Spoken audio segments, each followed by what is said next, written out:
So good evening, everyone, and welcome to this today's session of Saturday Talk.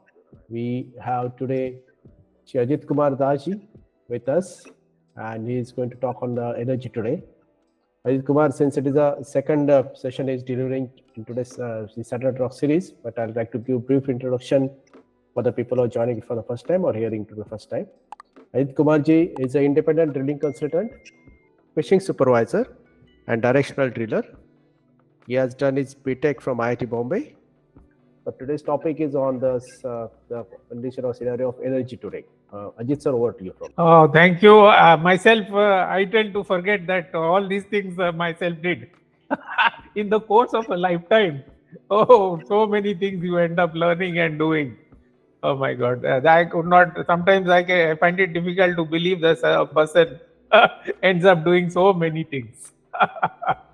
Okay, so the topic today is energy seen today.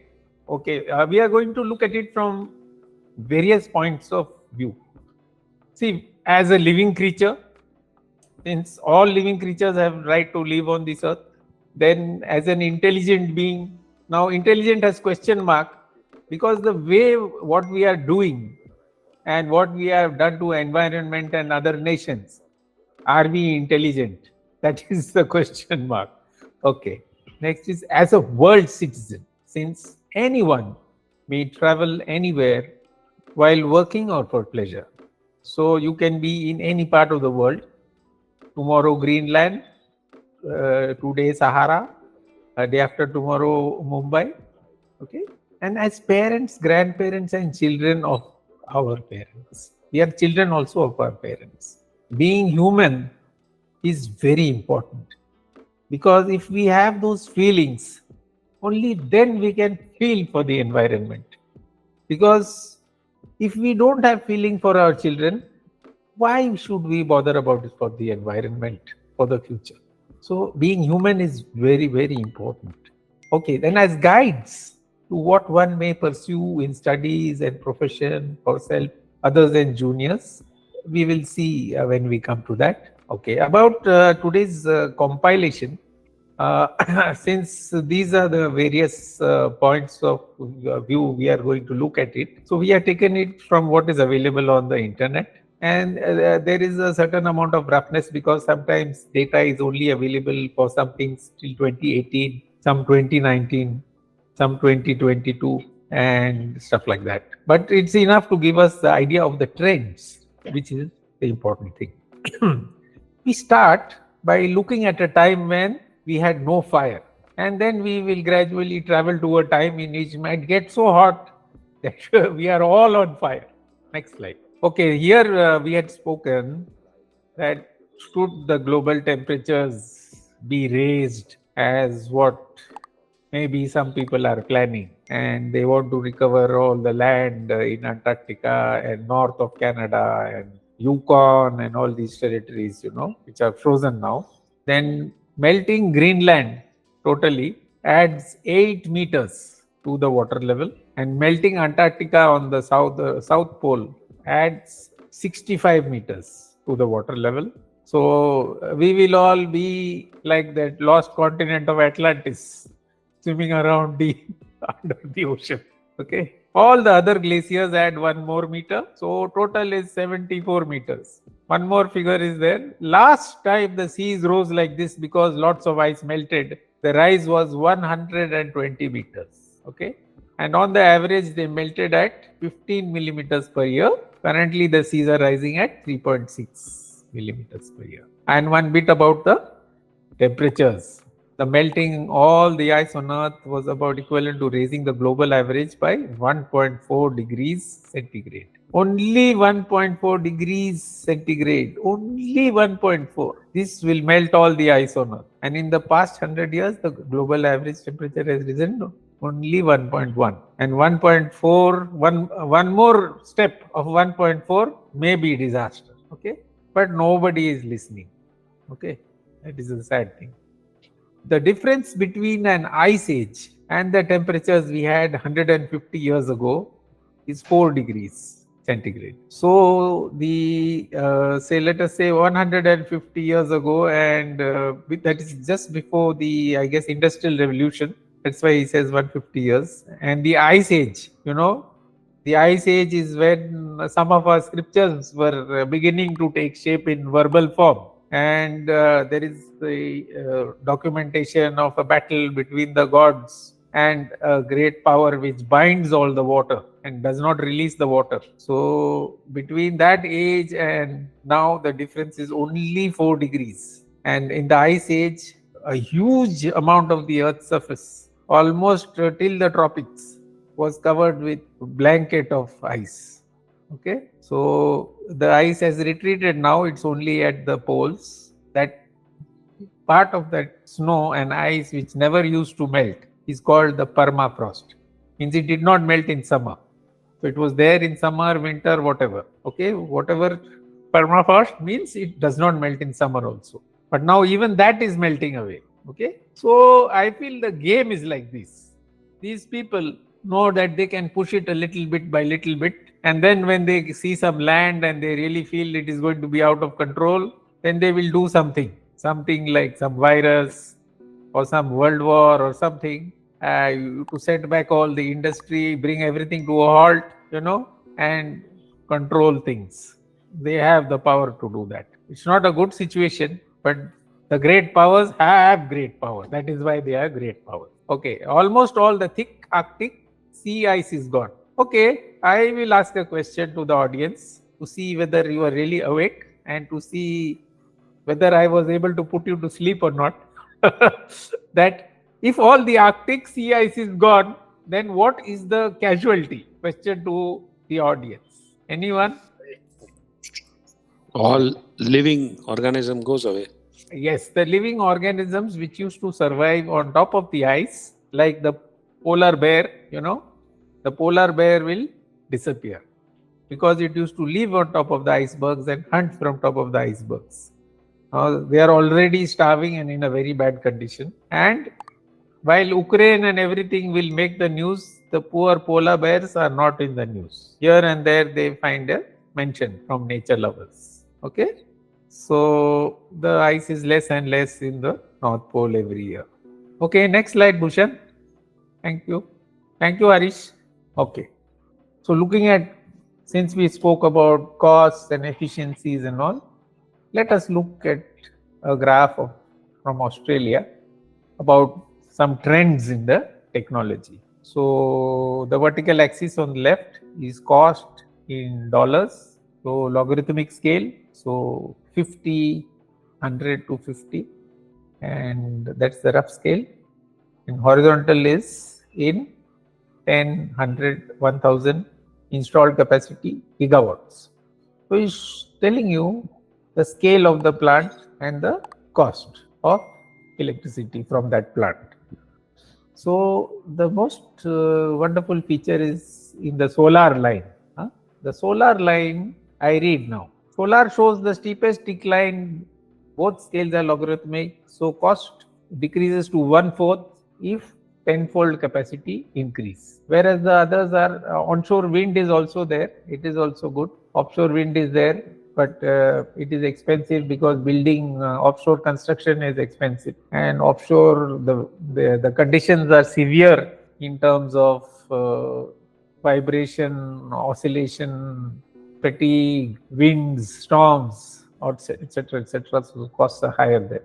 Coal, you will see, is tiny little bit on the right hand side of the graph. Coal is flat at about, let us say, $125, $130 in the range of little bit around 1000 gigawatt scale for a country. Okay, so again I read, our coal based generation looks flat in Australia. In India we have a huge population.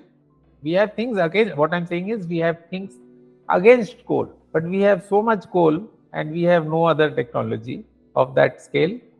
So we are using it in spite of lack of land for projects. Our railways are fully loaded, transporting coal rakes from one side of the country to another, and the rakes are getting longer and longer, and sometimes they are running with 4, 5 locomotives, okay, transporting coal to power plants. Still we are going for coal.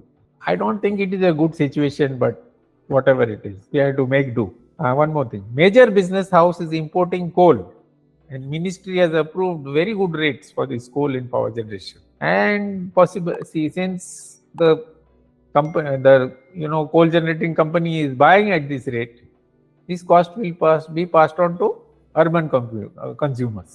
The agricultural farmers and consumers, those consumers will not get so much cost. Okay. Okay. Next slide. I think I am going to go over budget for time again. Huh? Okay. So I'll quicken up. These are the, there are different grades of coal. The more ash, that is mud and earth, the coal contains, the worse quality it is. From two reasons. It gives less heat because there is less carbon to burn, and then the ash has to be moved.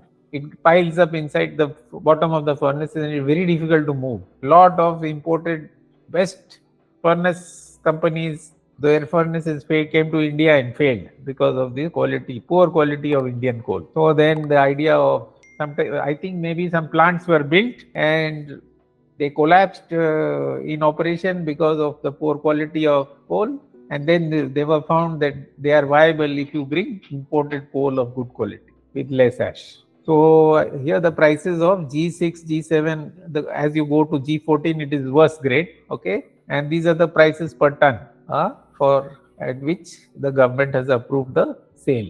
Okay, this is the year 2018, revised price, old price, percentage change. So these are all the grades. So what is the best coal? The best coal is called coking coal. It is bituminous coal. If you heat it and drive off all the bitumen, almost pure carbon is left, which is good for making steel and other metallurgy. Wherever there is a smelting operation, that coal is useful for metallurgy. Our Harish Saab will know in and out of all this. So this Indian coal is high in ash content. Okay. So, okay, about one point about this ash, because we are looking at it from so many different points of view. Fly ash is the fine dust from the chimney which may be captured, say by electrostatic precipitator, something like that. And bottom ash is what is left behind in the grate or the fluidized bed. Okay. So this collected ash of different qualities, it could be used in construction. How it can be used in construction? They make bricks out of it, light bricks, which is incorporating air spaces and all that. Okay. I think some of our buildings in Bombay nowadays, I think that old clay brick is almost gone. These kind of bricks are only used. They can be used in roads, civil works. They can be used in agriculture as additive to soil, and they can be used in manufacturing cement. So that waste product, I mentioned it, what are the uses? Because we should be conscious environmentally also.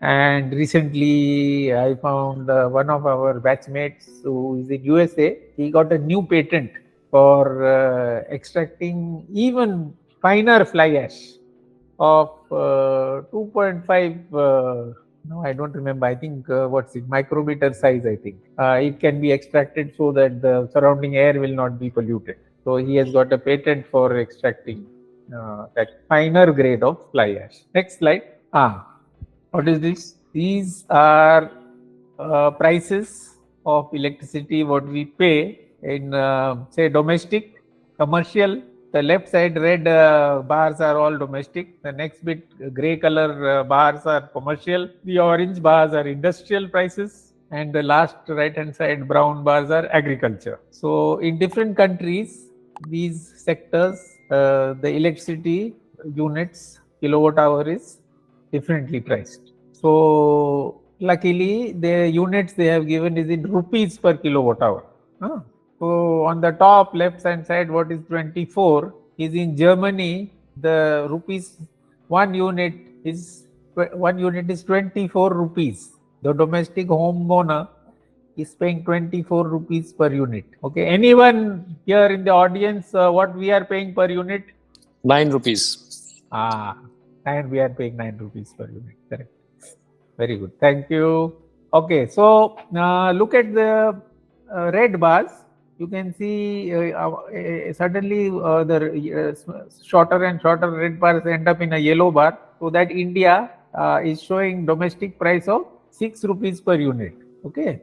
So I checked how come I am paying 9 rupees per unit and what is this 6 rupees per unit? So it looks like this 6 rupees and these bars are coming from the wholesale market prices or spot market prices. So when we buy 9 rupees, we pay 9 rupees per unit. Actual cost of the electricity is 5 rupees after everything, but the rest is all add-ons, transmission cost, taxes, etc., etc., etc. So it almost doubles. Cost is 5 rupees, we are paying 9 rupees. Huh? But the farmers are paying a even lesser rate. I think the farmers are paying maybe around 4 rupees or something in the rightmost brown columns. So industrial is there. India commercial, which is the gray set of lines with the yellow line, last line, that is showing around 10 rupees a unit. So if it is 10, I think finally they will end up paying maybe 15 to 20 rupees a unit. I don't know. Okay. So this, okay, on the bottom right, there is some the small grid. These are the charges I am paying. Okay. And this month, July bill has come to 2449. Maybe I use the AC for 2-3 days and maybe each day for 3-4 hours only. And this is the bill I got. And this is about compared to the same year, this last year, this same time, it is about, it was 1900 and this year it is 2000, almost 450. This is the increase. Almost the same units, but big increase. So some costs have gone up. Okay. Fixed charge, wheeling charge, energy charge, government duty, Maharashtra sales tax. This is all understandable. Anybody want to know, asking what is wheeling charge? No, it's okay. Oh. We know wheeling is from one supplier to the other. So the electricity is carried. So there is a wheeling charge. You are buying from Rajasthan and it comes to Bombay. So in between, all the electricity boards will charge a wheeling charge. Okay, thank you. Next slide, Bhushan. Okay, what is this? This is some figures, and this is how the experimental setup for that Exergene machine looked. So it takes in hot water at 90 degrees centigrade and cold water at 50 degrees centigrade. So that 90 degrees centigrade water goes into the machine. It heats that alloy rod and comes out at say 70 degrees. Okay. And for the cold end of the machine, cold water at 50 degrees centigrade enters and comes out at say 55-60 degrees centigrade. And with that movement, and they convert it, I think the alternator, they don't have an alternator, but it's an electromagnetic rod moving back and forth. So it generates a type of alternating current of not a fixed frequency that is rectified to direct current, and it is then converted to grid frequency AC by inverter. And the power is the cost of producing this is 4 rupees a kilowatt. Okay. So they got a good financing, and it is a very simple machine.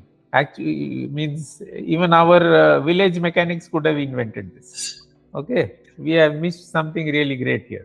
This sand energy, this sand heat is used to drive a Stirling engine. Stirling engine is an old engine by Robert Stirling, a very ancient engine, but it is good for recovering this heat. Okay. Now, what I am saying, this last slide is, as motivators, parents and grandparents and all that, the chemistry is also maybe a most wonderful way this energy problems can be solved. So we know that in photosynthesis, this hydrogen and oxygen is split by a simple green leaf with the chlorophyll and all this. And the upper part of the picture is showing a simple equation, 6CO2, H2O, C6O6, 6O2. This is not actually what happens. It is, children in the 9th and 10th, they learn this equation. They are missing the point. I am not saying to go to and learn the difficult equations, but the role of complex organic molecule, that is that ADP, adenosine diphosphate, and adenosine triphosphate, ATP, and the other molecules. So this organic chemistry can be a big panacea, directly splitting water into hydrogen and oxygen with solar energy. Okay, so means if anybody is motivated towards chemistry, may God bless him with this invention. Okay, so I'll just read the last bit and close it. To split water into hydrogen and oxygen, we need only 1.23 electron volt per molecule. Electron volt is work using by atomic scientists, but if you want joule, you just multiply it by this factor. Okay, the lowest wavelength for light is 1008 nanometer. So solar radiation is already having shorter wavelength. Shorter wavelength means more energy. Solar radiation visible is from 400 to 800 nanometer. So solar radiation already, in one packet of solar radiation, there is energy to split hydrogen or oxygen into water. We just need some catalyst which will create a complex with that water and will also be photosensitive. It will absorb that photon, split the hydrogen and oxygen, and one of the two, hydrogen or oxygen, should be tied up so that it does not go and join again. Okay, so this is the chemistry. Already there are a lot of inventions for this, but I believe the future lies in organic plus metallic, organometallic, some compound, some catalyst, and a good invention will make this a lot of hydrogen possible. So this is my concluding slide. If there are any questions in a few minutes. Okay, I have an invention where I have partnered with JanyuTech. We are still in testing phase, where we are trying to generate at least additional energy than what is fed in a closed loop cycle. It is called closed loop electric propulsion. Soon you should be hearing from that. I can't go into much details. Very good, very good. I am very happy that something in India has been invented. It is wonderful, Mr. Surya, to have people like you doing this and taking the enthusiasm. And it is 2 years, sir, but once it is done fully, theoretically it works, and practically also it should work. We are nearing the completion. Very good. I wish you all the best. I am so happy to hear this. Sir, if you remember the Fischer-Tropsch process, which was invented by Germany during the World War II. Yes, yes. Okay, to convert the coal into gas, gasoline and other products, as well as the byproduct is hydrogen. Okay, Germany is the only country which is adapting and doing it for synthetic gasoline. And I did some brainstorming on that. Okay, definitely, if you convert that, the liter of petrol, which is like 110 rupees or 100 rupees right now, would certainly fall down to 90 or 80 rupees for sure. 20 rupees difference or minimum I'm talking about. It will be, because coal is dead cheap here. The process is simple. The catalyst is like aluminum or something, which is also abundant in India. Why we are not doing it? We are doing it. We are doing it. This, the carbonized sediment, which is left over from refining crude oil by Reliance, that tar. Reliance is converting that tar to gas and to petrol by Fischer-Tropsch, adapted Fischer-Tropsch process. That is very limited, sir. Reliance is very small. If you take about like a Coal India Limited or Indian Oil, where they are procuring barrels and barrels of oil from Russia or from Saudi, if they have like more Fischer-Tropsch plants, which are like green plants, and also could allow us to achieve the 2030 sustainability goals. In fact, 2030 sustainability goal says that we should totally eliminate all the hydrocarbons. That is a different story. But coal gasification should be done. Correct. Government is going for it. They have in 2022, they have signed some, started up some process for making some plants and all that, but not too much. Yes, sir. And the leader is South Africa. Leader is South Africa in that field. Yes. Yes. They have like a 7 plants or 8 plants in them. Yes, They're converting. Solatron or Solatrol process or something. The South Africa has got it. Correct. Yes, correct. yes, sir. Yes, sir. From the Kimberley coal mines, near the diamond mines, they have a lot coal mines.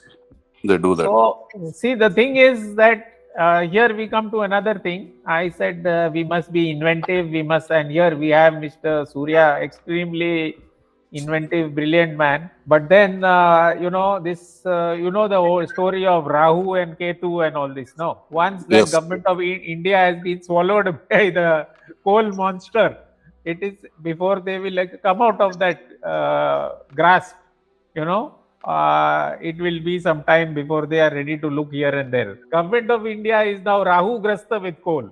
And even if there is something better, they will not look at it because somebody needs to make so many billion from Government of India using coal. It is driven by coal mafia. It is driven by coal mafia now. What to do? So, but we must keep on inventing, and even if Government of India does not take it, there will be buyers for inventions, and that is why so many Indians, they go abroad and invent stuff. But we should still try. Okay. So thank you very much. I hope it was interesting.